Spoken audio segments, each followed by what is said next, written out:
Yes team, welcome back to the channel. How are you guys doing? Hopefully you are well. Sub to the channel if you are new to help it grow. Really appreciate your support. Drop the video a like, be a legend, and we're going to get into today's tips, which is all about protein intake in order to get results in the gym, improve your body composition, build some muscle mass, recover properly between your sessions. Protein is going to play a vital role, and a lot of people struggle to get their protein intake in. Here's going to be 3 good quick tips that are going to help ensure that you hit your protein intake every single day. So roll that intro, let's get into these tips.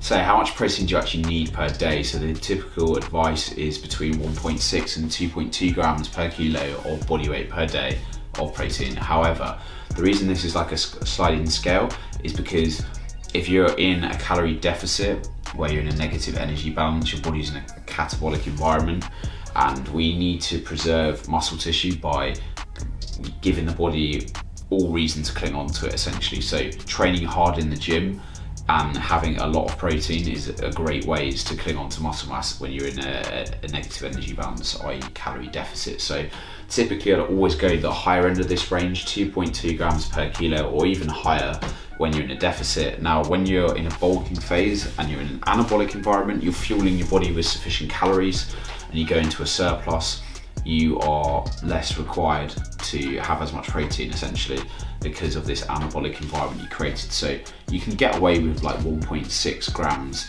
per kilo of body weight when you are bulking, and the emphasis almost should get shifted to fueling your sessions, so timing carbs before and after your workouts for recovery, muscle growth, gym performance, to ensure that we keep progressing the lift. So that's the reason for the sort of sliding scale on the protein intake anyway. But as long as you are in this ballpark and going on towards the upper end, for most people is going to be a good idea because typically everyone under consumes protein. So now we've established how much protein you actually need, how do you actually get it in consistently? I cannot emphasize this point enough. Get ahead at breakfast in the morning. You need to be, if you're getting in a significant amount of protein, a big hit at breakfast, even using things like protein shakes in the morning before lunch.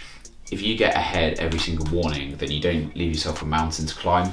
A lot of issues I see with clients or with people I speak to is leaving themselves too much to do. If you've forgotten to eat your protein and suddenly you need to have 150 grams at dinner, you know, the likelihood of you hitting that on a consistent basis is not really going to be there. So you need to establish the habit of basing each meal around a good quality protein source. It's typically optimal to spread your protein intake across the day in 3 or 4 hits.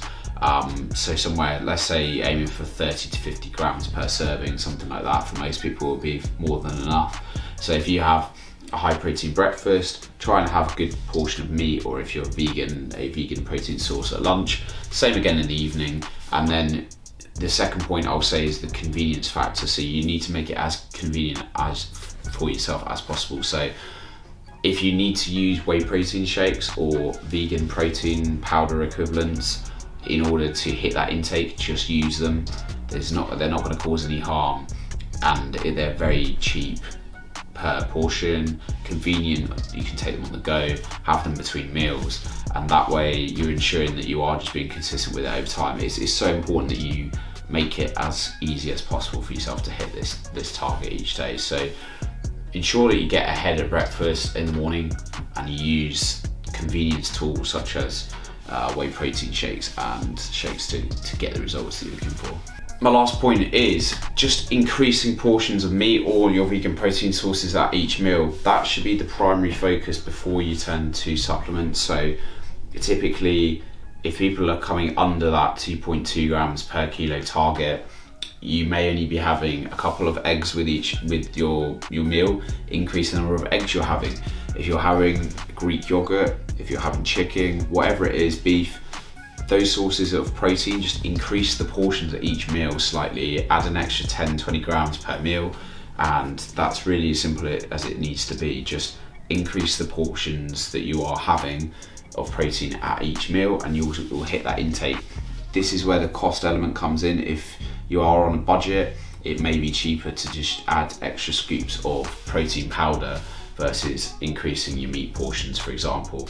So just do what you can afford and what is reasonable within your budget. So a very quick and simple one for you today, but really establishing the routine of just eating regular protein feedings at each meal, getting ahead at breakfast early on, using high protein snacks such as shakes, protein powder for convenience. These are literally your go-tos, and if you use these tools, then you are going to nail that on a consistent basis. It's just about establishing habit and routine.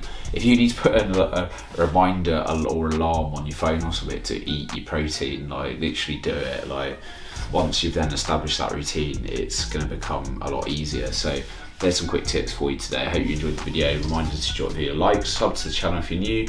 I'll see you guys on the next one, and look forward to seeing you then. Have a great rest of your day. See you later. Bye.